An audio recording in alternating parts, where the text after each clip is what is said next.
JSSC का मुद्दा अभी सामने आया था। अभी आपने सुना होगा पेपर लीक का मामला आया था। इस पर छात्र भी उग्र हो गए थे।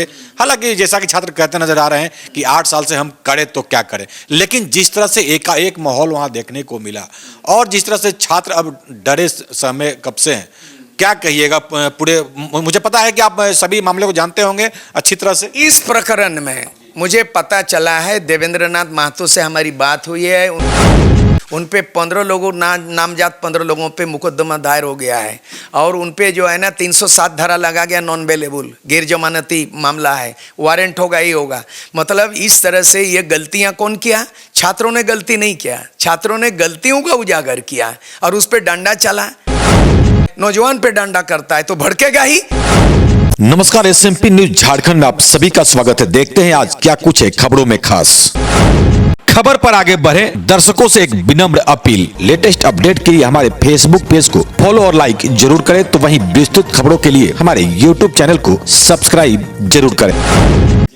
ऐसा है कि ये जाने अनजाने में अगर इस तरह का अप्रिय घटना होगा तो मैं तो खुद क्षमा मांगूंगा उन लड़कों से, मैंने लड़कों की ओर से ही क्षमा मांगता हूँ। उनकी नीयत, उनकी नेक नीयत, ये इरादा नहीं था कि हम प्रेस को पिटेंगे, क्योंकि मीडिया के जरिए ही, सोशल मीडिया के जरिए ही आज इस नौजवान की आवाज़ पूरे झारखंड में आज जो है एक आग बना हुआ है, ज्वालामुखी फूटा हुआ है।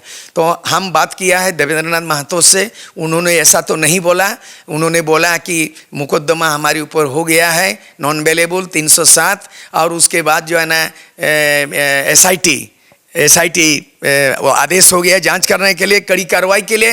तो हम चाहेंगे कि ये जो विधेयक बनाया है क्वेश्चन लीक करने के मामले में, अधिकारी पर भी वही कानून लागू होना चाहिए। अगर इस पे किसी को दिल में चोट हुआ है या कहीं शारीरिक कोई चोट हुआ होगा प्रेस बंधु, मैं चाहता हूँ, चूँकि उसका इरादा उन छात्रों का उग्र होना उस नीयत से टारगेट नहीं था, जाने अनजाने हुआ होगा तो माफ़ी मांगता हूँ। अगर कोई दोषी है तो हम भी खोज निकालेंगे, लेकिन प्रेस मीडिया लोकतंत्र का चौथा स्तंभ है और अगर ये चौथा स्तंभ अगर ये सोए रहते, ये बिल्कुल एक लोकतंत्र ध्वस्त हो जाता है। चूँकि आज न्यायपालिका में भी भ्रष्टाचार दिखाई दे रहा है, व्यवस्थापिका में भी है, विधायिका तो चरमरा गया है भ्रष्टाचार में, लेकिन यही एक मीडिया है जिसमें उम्मीद है, आखिरी उम्मीद है कि उजागर करता है और इसी मीडिया के जरिए भ्रष्टाचार अत्याचार का मामला उजागर होता है। इसलिए हम चाहेंगे निर्भीक निष्पक्ष मीडिया का जो भूमिका है ये बने रहना चाहिए।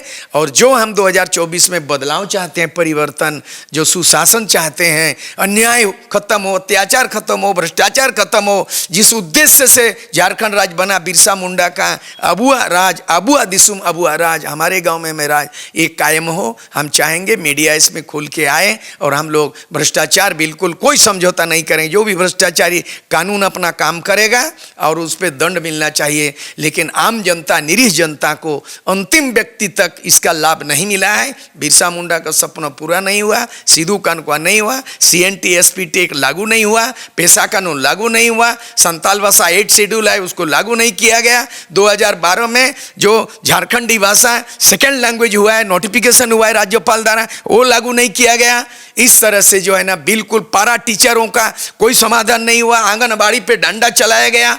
तो इसीलिए जो है ना अब हमको लगता है जनता के बीच में जाना पड़ेगा 1 मार्च से कि बदलाव, परिवर्तन करो, सत्ता बदलो, व्यवस्था परिवर्तन करो और झारखंड का तस्वीर। तो हमको लगता है कि अगर 1 तारीख से मैं झारखंड का दौरा निकल जाऊंगा 1 महीना के लिए, 24 जिला जाएंगे और 14 को लोकसभा टच होगा, 81 विधानसभा, और हर गाँव को टच करते हुए मैं एकदम चूड़ा गुड़ सत्तू लेके, खाना पीना लेकर के मैं निकल जाऊंगा। हमको लगता है कि जेपी आंदोलन की तरह, संपूर्ण क्रांति की तरह जेपी आंदोलन के तर्ज पर जेपीपी मूवमेंट करेगा सूर्य मिश्रा के अगुवाई में।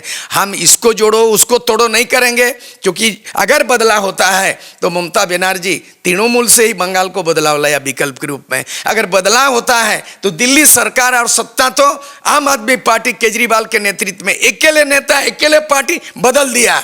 और जेपी आंदोलन में भी जनता पार्टी से ही देश दुनिया बदल गया, ममता भी बदल दिया। सूर्य सिंह मिश्रा में क्षमता है कि अकेले व्यक्ति की आवाज़ से 2024 में हम भी बदलेंगे। कौन आएगा नहीं आएगा अपील करूंगा, लेकिन दागी और बागी नहीं चलेगा। Fair politics and fresh leadership नौजवान, बुद्धिजीवी, सलाहकार, प्रेस, मीडिया, सबको लेके हम बदलाव चाहते हैं। बस यही है घोषणा। तो क्या जो छात्र अभी, हालांकि कई छात्र रोते बिलखते नजर आ रहे हैं और डरे समय नजर आ रहे हैं कि अब हमारा क्या होगा, तो क्या उनके सपोर्ट में अब इस पूरा खुल के उनके सपोर्ट में होंगे।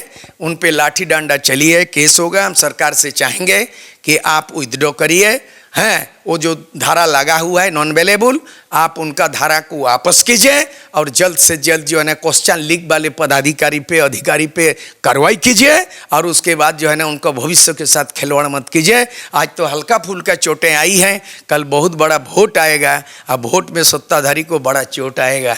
सावधान हो जाइए कि आप सावधान हो जाइए कि विगत सरकार 4 साल में जिस हाल में कर दिया है, दोबारा उसका नहीं पुनरावृत्ति कीजिए, उसे सबक लीजिए और झारखंड को कोई सही रास्ता में मार्गदर्शन हम तो देंगे ही, लेकिन इस तरह से लाठी की सरकार, डंडा की सरकार, तानाशाही की सरकार, भ्रष्टाचार की सरकार नहीं होगा। यही मेरा अपील है। दादा, खबर की शुरुआत करें। आज थोड़ा सा कुछ अलग एक चेहरा भी आपका नजर आ रहा है। खबर की शुरुआत कैसे करेंगे? मैं एगो फिल्म गाना सुना था और झारखंड के वर्तमान एपिसोड से थोड़ा तालमेल बनता है, वो है ना।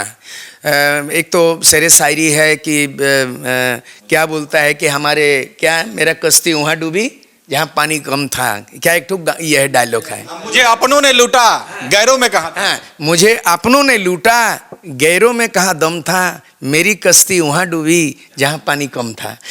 तो आज की खबर में बस इतना ही। बने रहे SMP न्यूज के साथ, अपना ख्याल रखें, क्योंकि आपसे हम, आप है हमारी ताकत। लेटेस्ट अपडेट के लिए हमारे फेसबुक पेज को फॉलो और लाइक जरूर करें, तो वहीं विस्तृत खबरों के लिए हमारे YouTube चैनल को सब्सक्राइब जरूर करें। आप सभी का बहुत बहुत धन्यवाद।